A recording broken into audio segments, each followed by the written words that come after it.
এরা নিজের পিতার ঘর ভেঙে ফেলে। এদের কিসের জাত পরিচয়? কিসের জাত পরিচয় এদের? বাঙালি জাতির তো একটা সত্তা রয়েছে, একটা স্বাভিমান রয়েছে। বাঙালি গোটা বিশ্বে বন্দিত, একথা মানতেই হয়। বাঙালির সত্তা রয়েছে। প্লিজ প্লিজ প্লিজ একটা কথা আমি আপনাকে অনুরোধ করি, বাঙালির সাথে বাংলাদেশিদেরকে মেলাবেন না। বাঙালির একটা সত্তা রয়েছে, বাঙালির একটা আত্মমর্যাদা রয়েছে। বাংলাদেশিদের কোনো আত্মমর্যাদা নাই। সেটা আজকে আপনারা আপনি নিজেকে বাঙালি বলেন এবং আপনার নিজের মর্যাদার কথা বলেন, আমি পুলিশ করব আপনাকে। বাংলাদেশিদের পার্টিকুলারলি কোনো মর্যাদা নাই, তাদের কোনো ইতিহাসও নাই।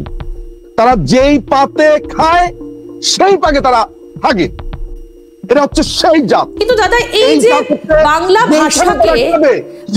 ভাষাকে মর্যাদা দিতে সেই যে বরকতরা যেভাবে তারা নিজেদের আত্মবলিদান দিয়েছিলেন, 21শে ফেব্রুয়ারি গোটা বিশ্বে পালিত হয়, কোথায় গেল আজকে বাঙালি জাতির সেই সত্তা, সেই বাংলাদেশের মানুষের সত্তা, সেই আবু বরকতদের? তাদের আমি আর বলতে রাজি না।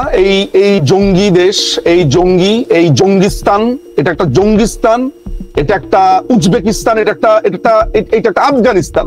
এই দেশকে বাঙালি জাতি কেন বলেন আপনি? কেন নিজেকে কেন আপনি সেলফ অপমান করছেন কেন?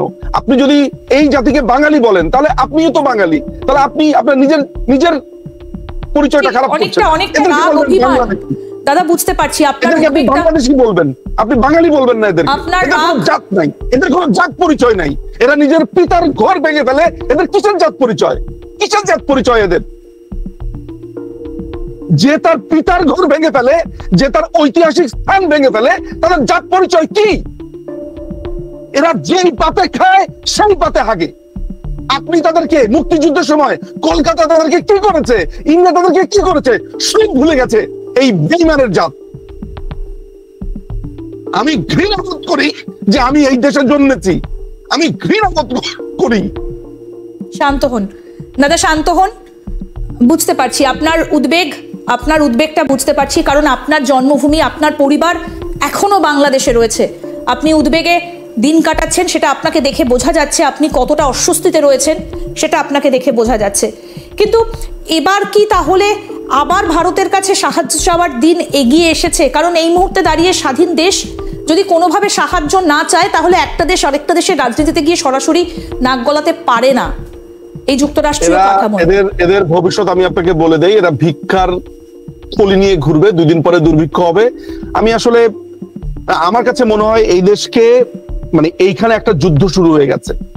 এই যুদ্ধে এখন আমাদেরকে স্বাধীন করবার পালা। অস্ত্র হাতে নামতে হবে, এখানে গেরিলা যুদ্ধ করতে হবে, এখানে আমাদেরকে ট্রেনিং নিতে হবে।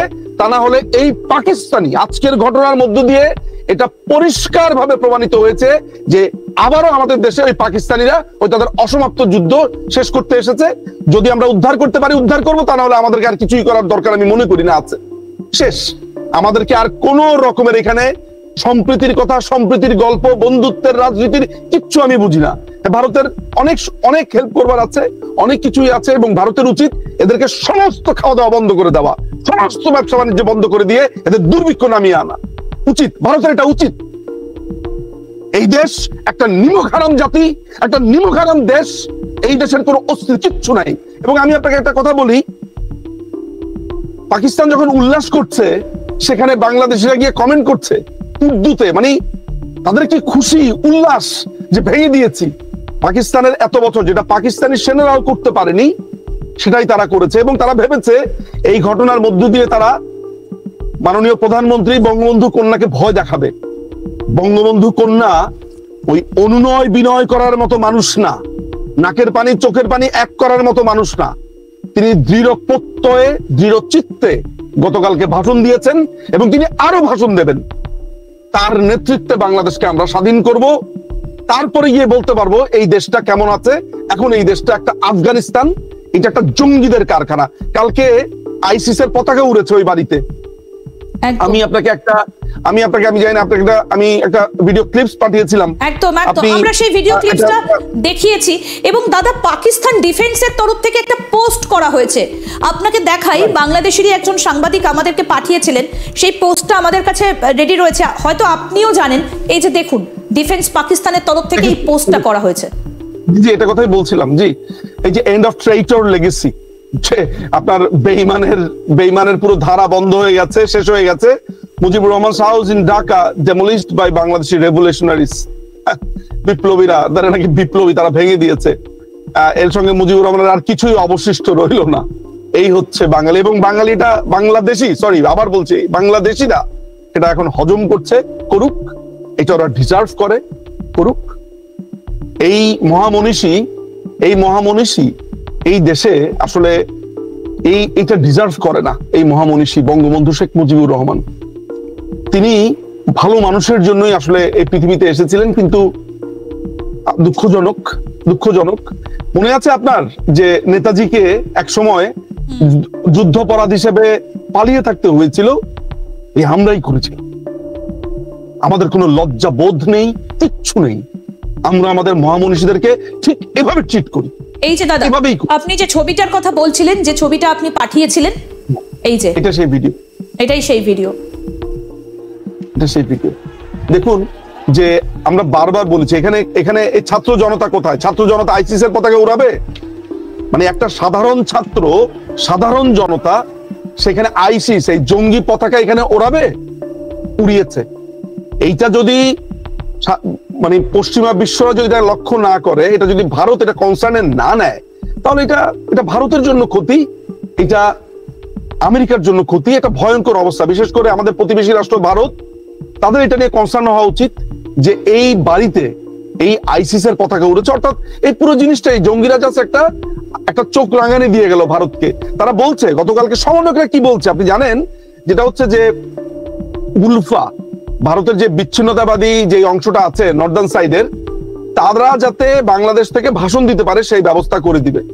অর্থাৎ বাংলাদেশ ঘোষণা দিয়ে টেরোরিস্টদেরকে একেবারে বাংলাদেশ থেকে একটা প্রান্তর খুলে দিচ্ছে। না, ওপেনলি কালকে বলছে, ওপেনলি বলছে যে এর আগে আপনার কয়েকদিন আগেই তো আপনার কথিত এই দখলদার বাহিনীর প্রধান উপদেষ্টার যে সেই সময় সে ছিল আপনার বিশেষ সহকারী মাহফুজ আলম, সে তো বলেছে যে তারা দখল করে নেবে, ভারতের একটা অংশ দখল করে নিবে। আবার রিটায়ার্ড আর্মি অফিসার বলছে 4 দিনের ভিতরে ভারত দখল করে নিবে। তো এগুলো তো সব একই সূত্রে গাথা। তারা কালকে প্রকাশ্যে বলেছে যে মাননীয় প্রধানমন্ত্রী শেখ হাসিনা যদি ভারত থেকে বক্তৃতা দেওয়া বন্ধ না করেন, কথা বলা বন্ধ না করেন, তাহলে তারা উলফা নেতাদেরও বক্তব্য বাংলাদেশ থেকে প্রচার করাবে।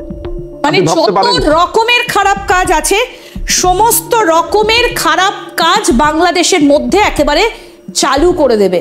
মানে কি অদ্ভুত একটা পরিস্থিতি। দাদা, আপনি আমাদের সঙ্গে থাকুন। আমরা একটা বিষয়ে ভীষণভাবে ফলো করছি যে বাংলাদেশটা মুসলিম রাষ্ট্র হবার দিকে কি তাহলে আরো কয়েক কদম এগিয়ে যাচ্ছে? সেখানে কি জাতপাতি সব, যেভাবে ভারত বাংলাদেশের পাশে দাঁড়িয়েছিল, সমস্ত কিছুকে সরিয়ে রেখে